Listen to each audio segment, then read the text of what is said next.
Un cordial saludo al estimable teleaudiencia. El Islam, desde el inicio, demostró ser una religión más tolerante y concedió libertad religiosa a judíos y cristianos y a otras religiones reveladas.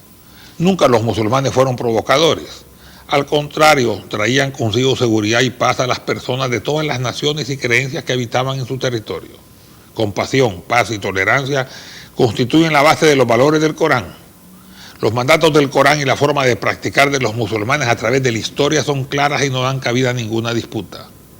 Tenemos que reconocer, sin embargo, que esta tolerancia se ve ensombrecida actualmente en algunos países de mayoría islámica con gobiernos dictatoriales que salieron del colonialismo a través de monarquías no representativas o golpes de estado revolucionarios que no son ni la sombra de lo que fueron los estados islámicos.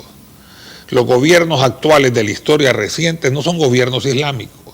No existe un califato religioso y la democracia ha ido disminuyendo en la medida que los gobiernos se han apartado del espíritu del Islam. Se requiere un renacimiento para volver a la sabiduría del Islam primitivo. Europa y luego América, a pesar de ese acontecer histórico intolerante, han tenido una apertura democrática reciente en la medida de que se han vuelto sociedades laicas y han decidido separar iglesia y Estado.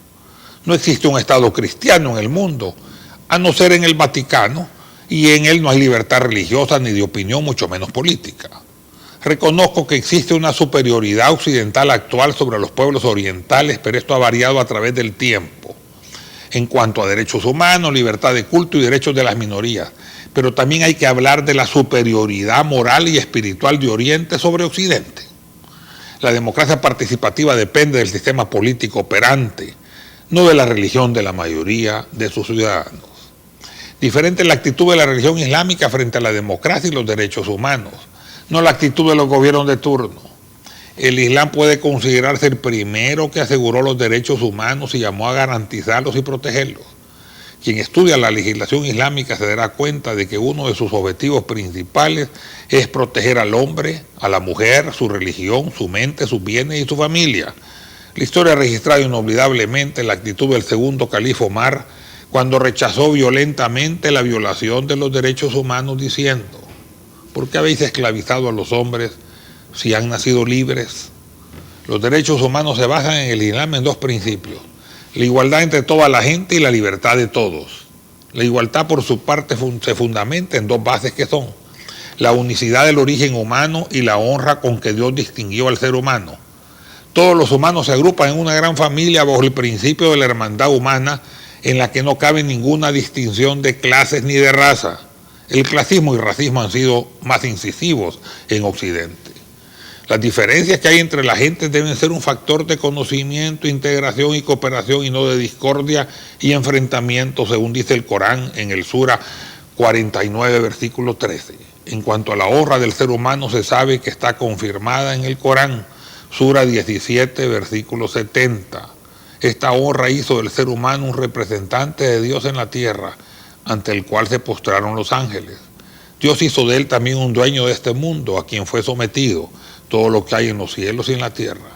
Eso hizo que el ser humano tuviera un carácter de sublimidad sobre todas las especies y una inmunidad y protección que abarca a todos los seres humanos sin ninguna distinción entre un rico y un pobre, un gobernante y un vasallo, un árabe o un no árabe, y que todos ante Dios son iguales.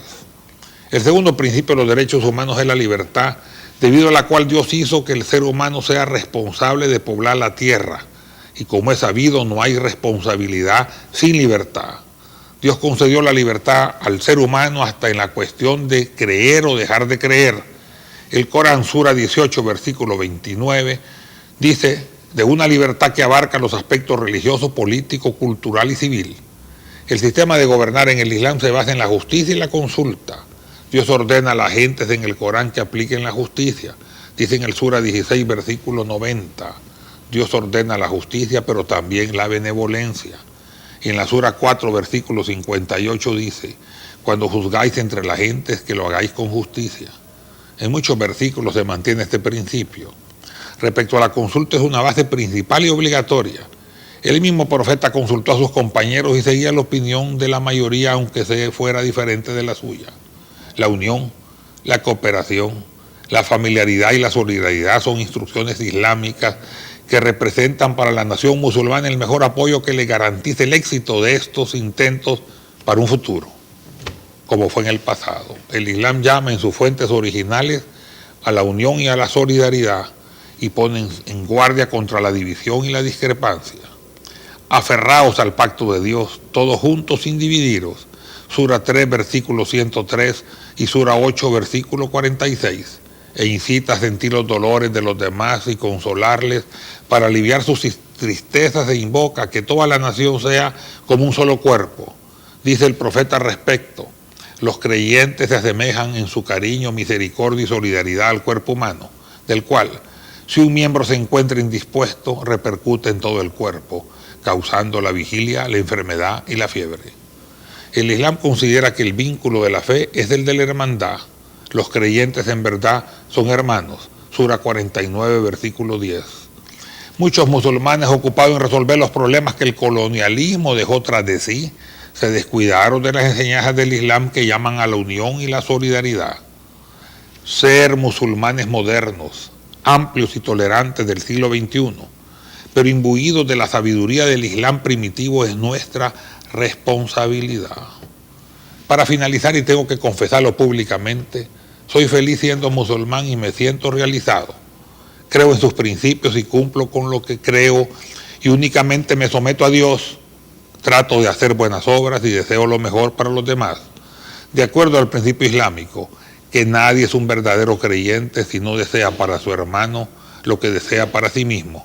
Y respeto a la humanidad, a todos sin excepción, incluyendo por consiguiente a los no musulmanes, en especial a los adeptos del libro, nuestros hermanos judíos y cristianos.